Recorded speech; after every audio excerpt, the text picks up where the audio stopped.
All right, y'all, let me show y'all how I make a Philly vegan cheesesteak. I was born in the Philly area. I was raised on cheesesteaks majority of my life. So when I tell y'all this is not a drill, get your pen, your pad, or whatever you use to take notes because we getting busy.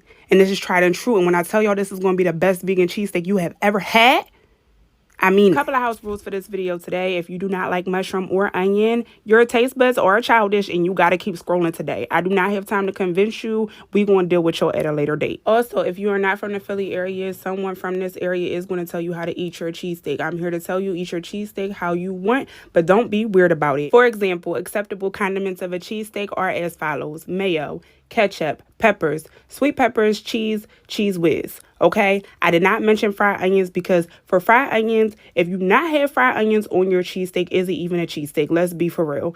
Entire pun intended. Fried onions make the cheesesteak, period. You cannot eat a cheesesteak without fried onions or you are weird, and I am so sorry.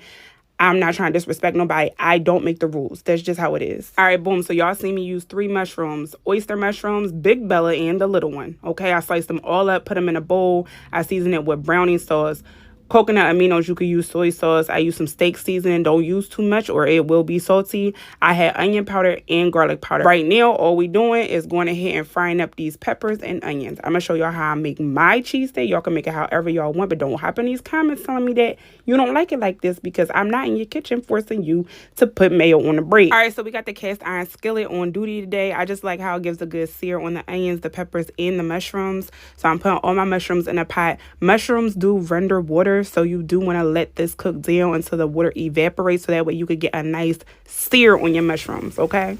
All right, once my mushrooms are to my liking, I'm going ahead and add in vegan provolone. I'm putting a lid on and I'm going to remove it from heat so the cheese can melt down. Your cheese should look like this. I don't know what y'all be doing not to get y'all vegan cheese to melt, but just put a lid on it.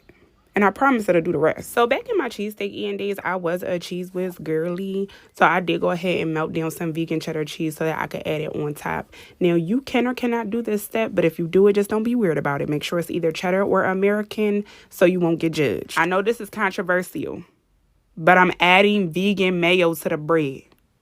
Everybody calm down. This is how I like it. And if you don't make it or don't make it like this. Simple math.